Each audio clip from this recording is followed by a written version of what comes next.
Hai bosmo, Assalamualaikum. Hari ni Kak Sheila nak share satu resipi, iaitu cucuk udang gluten free. Resipi dia simple je dan bahan-bahan dia pun simple je. Jom kita masuk dapur, kita tengok resipi cucuk udang gluten free dan bahan-bahan yang diperlukan. Okey, sediakan satu mangkuk besar, masukkan satu cawan tepung beras, paras-paras saja. Satu cawan tepung ubi kayu, sedikit yang membukit, sedikit je lebih. Satu sudu kecil serbuk penaik ataupun baking powder. Lepas tu kacau rata-rata. Satu biji telur ayam. Kak Sheila guna telur ayam grade C sahaja. Masukkan. Gaul lagi rata-rata. Telur ayam ni nak bagi lembut. Satu sudu makan plantar Kak Sheila masukkan. So kalau hampa tak nak, hampa boleh skip plantar ni So plantar ni Kak Sheila buh supaya cucuk ni lembut juga dan juga rasa sedap. Kalau hampa tak nak, skip je, tak payah buh.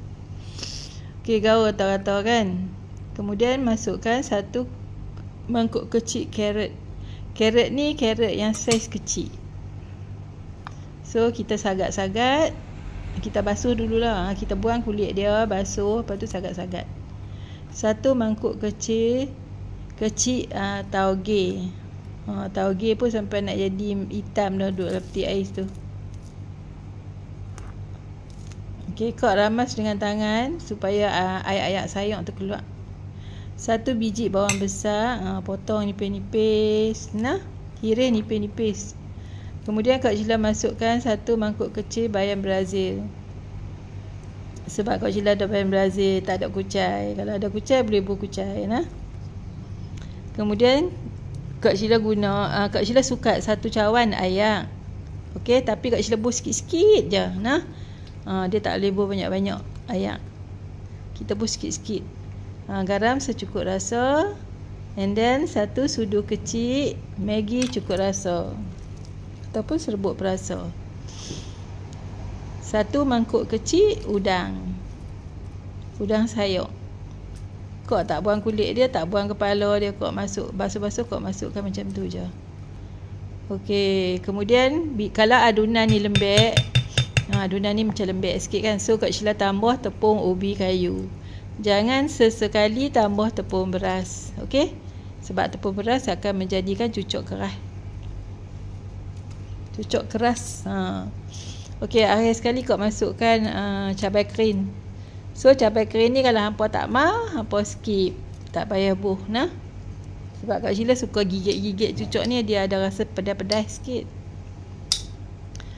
Bubuhlah 4-5 biji ataupun ikut suka kita lah, nak bubuh ke tak mau bubuh ke, ataupun nak tukar cili merah ke kan. Okey, lepas tu Kak Sheila dah basuh tangan dah actually masa ni. So Kak Sheila kacau dengan sudu besar ni lah, kacau rata-rata. Okey, siap untuk goreng. Tengok kat sini air satu cawan tapi tak habis. Maknanya kita guna air sikit je, Okey, sediakan minyak. Bila minyak panas, masukkan adunan. Dia kena cedok dengan camca, dengan sudu ataupun dengan senduk. So kita goreng cucuk ni dengan api yang sederhana. Okey. Bila dia dah garing, dia macam akan timbul. Maybe sebab Kak Sheila bubuh baking powder kan. So nampak tak dia macam timbul kan. So kita boleh terbalikkan dia lah supaya dia masak sekata,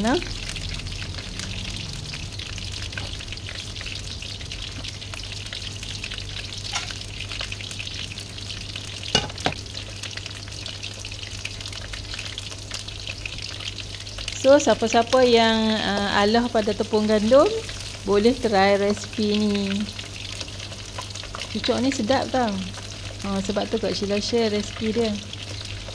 Ni Sebenarnya Kak Sheila dah banyak kali dah try and error untuk buat gluten free punya makanan lah kan, yang berasaskan gluten free ni. Cuma kadang-kadang dia tak menjadi. So resipi ni Kak Sheila try buat sikit hari tu. Kak Sheila tengok dia macam menjadi. Sebab tu Kak Sheila share kat sini. So hampa kalau Allah boleh try resipi ni nah. Bila dia taruh ni boleh angkat dah. Jangan sampai dia warna gelap nah, nanti rasa dia macam pahit tak sedap. Lagipun cucuk ni dia sat saja masak. Lepas tu kita goreng lah yang lain-lain tu macam sampai habis. So selamat mencuba. Cucuk ni kau makan dengan chili sauce. Nak makan kuah kacang ke ataupun lain-lain kuah ke, suka hati. Okey? Nak buat kuah sardin ke kan. Okey, ini saja perkongsian kali ini dari dapur Kak Sheila. Assalamualaikum.